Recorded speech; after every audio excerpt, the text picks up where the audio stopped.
আকাশবাণী কলকাতা জেলার চিঠি পশ্চিম বর্ধমান থেকে পাঠিয়েছেন আমাদের সংবাদদাতা তনুশ্রী বন্দ্যোপাধ্যায়। উৎসাহ উদ্দীপনার সঙ্গে জেলার বিভিন্ন জায়গায় উদযাপিত হল ১১তম বিশ্ব যোগ দিবস। লাউদোহা ব্লকের ঝাঁঝরা কলিয়ারি এলাকায় সিঁদুর পার্কে ইসিএল আয়োজিত যোগ শিবিরে অংশ নেন কেন্দ্রীয় কয়লা এবং খনিমন্ত্রী জি কিষাণ রেড্ডি। সেখানে তিনি ইসিএলের আধিকারিক, কর্মী এবং তাদের পরিবার পরিজনদের সঙ্গে যোগাভ্যাস করেন। পাশাপাশি তিনি সুস্থ থাকার জন্য সকলকে প্রতিদিন আধ ঘণ্টা যোগাভ্যাস করার কথা বলেন। যোগ শিবির থেকে তিনি একটি যোগ সংক্রান্ত পুস্তিকা প্রকাশ করেন।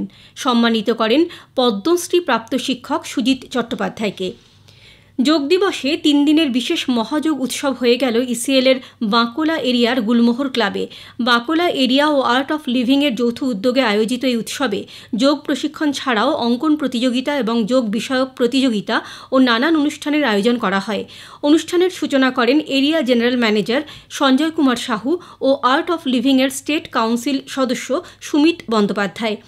যোগের প্রয়োজনীয়তার কথা বলতে গিয়ে আর্ট অফ লিভিংয়ের সুমিত বন্দ্যোপাধ্যায় বলেন, মানসিক এবং শারীরিক সুস্থতার জন্য যোগের প্রয়োজন।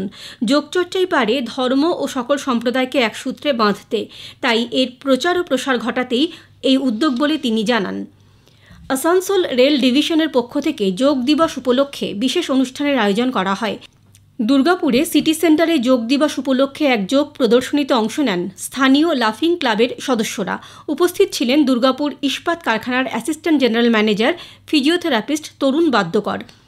দুর্গাপুর সিধু কানহু পশ্চিম বর্ধমান ডিস্ট্রিক্ট ফিজিক্যাল কালচারাল অ্যাসোসিয়েশনের পরিচালনায় বিভিন্ন ধরনের যোগব্যায়াম প্রদর্শনীতে অংশ নেন শিশু, কিশোর, কিশোরী সহ বিভিন্ন বয়সের পুরুষ মহিলারা। অনুষ্ঠানে উপস্থিত ছিলেন পাণ্ডবেশ্বরের বিধায়ক নরেন্দ্রনাথ চক্রবর্তী। বিভিন্ন ক্লাব, সংগঠন, স্কুল এবং কলেজেও উৎসাহের সঙ্গে দিনটি পালন করা হয়।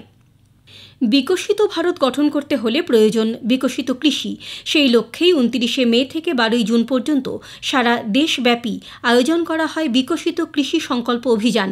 তারই অঙ্গ হিসাবে ভারতীয় কৃষি অনুসন্ধান পরিষদের অধীন বর্ধমান কৃষি বিজ্ঞান কেন্দ্র পশ্চিম বর্ধমান জেলার লাউদোহা, কাঁকসা, জামুরিয়া সহ বিভিন্ন জায়গায় গ্রামে গ্রামে এই কর্মসূচির আয়োজন করে। সেখানে কৃষি বিজ্ঞানীরা সরাসরি পৌঁছে যান কৃষকদের কাছে, তাদের সমস্যার কথা তারা শোনেন। কৃষিতে উন্নত প্রযুক্তি এবং বৈজ্ঞানিক পদ্ধতিতে কম জল ব্যবহার করে কিভাবে লাভজনক চাষ সম্ভব তা তারা কৃষকদের অবগত করেন।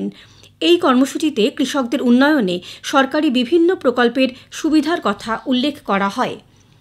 বুদবুদের বর্ধমান কৃষি বিজ্ঞান কেন্দ্রের পক্ষ থেকে এই কর্মসূচির আয়োজন করা হয়। বিভিন্ন জায়গা থেকে প্রায় ৭০০ কৃষক সেখানে অংশ নেন। উপস্থিত ছিলেন ভারতীয় কৃষি অনুসন্ধান পরিষদ ও ব্যারাকপুর কেন্দ্রীয় পাট ও সহযোগী তন্তু গবেষণা সংস্থার নির্দেশক ডক্টর গৌরাঙ্গ কর, বরিষ্ঠ বৈজ্ঞানিক বর্ধমান কৃষি বিজ্ঞান কেন্দ্রের প্রধান ডক্টর শেখ মোহাম্মদ আজিজুর রহমান সহ অন্যান্য বিজ্ঞানীরা। চাষে ড্রোনের ব্যবহার হাতে কলমে দেখানো হয় কৃষকদের এবং এর সুবিধা সম্পর্কেও কৃষকদের অবগত করা হয়। বিশ্ব সঙ্গীত দিবস পালিত হল দুর্গাপুর নগর নিগমের ডাক্তার বিধানচন্দ্র রায় মেমোরিয়াল হলে। উদ্বোধনী অনুষ্ঠানে উপস্থিত ছিলেন রাজ্যের পঞ্চায়েত, গ্রাম উন্নয়ন ও সমবায় মন্ত্রী প্রদীপ মজুমদার, জেলাশাসক এস পেন্নাবেলম, আসানসোল দুর্গাপুর উন্নয়ন পর্ষদের চেয়ারম্যান কবি দত্ত, প্রাক্তন মেয়র অপূর্ব মুখোপাধ্যায়, দক্ষিণবঙ্গ রাষ্ট্রীয় পরিবহন সংস্থার চেয়ারম্যান সুভাষ মণ্ডল সহ অন্যান্যরা। সুর মূর্ছনায় ভরে ওঠে সন্ধ্যা। বিভিন্ন জায়গায় রক্তদান কর্মসূচির মধ্য দিয়ে পালিত হল বিশ্ব রক্তদাতা দিবস। এই উপলক্ষে পূর্ব রেলের আসানসোল ডিভিশনের স্বাস্থ্য ও পরিবার কল্যাণ বিভাগের পক্ষ থেকে এবং আসানসোল জেলা হাসপাতালের সহযোগিতায় এক রক্তদান শিবিরের আয়োজন করা হয়। রেলের বিভিন্ন বিভাগ এবং বিভিন্ন শাখার রেলকর্মীরা রক্তদান করেন। শিবির থেকে মোট ৬২ ইউনিট রক্ত সংগ্রহ করা হয়। রক্তদাতাদের শংসাপত্র এবং স্মারক তুলে দেওয়া হয়। তীব্র দাবদাহ এবং ভ্যাপসা গরমে নাজেহাল হয়ে পড়েছিলেন জেলাবাসী। গত সপ্তাহে ৩ দিনের টানা বৃষ্টি জনজীবনে স্বস্তি এনেছে। তবে বৃষ্টিতে জেলার অনেক নিচু জায়গা জলমগ্ন হয়ে পড়েছে।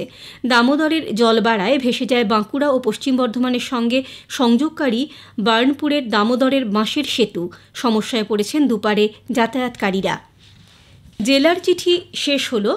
পশ্চিম বর্ধমান থেকে পাঠিয়েছেন আমাদের সংবাদদাতা তনুশ্রী বন্দ্যোপাধ্যায়।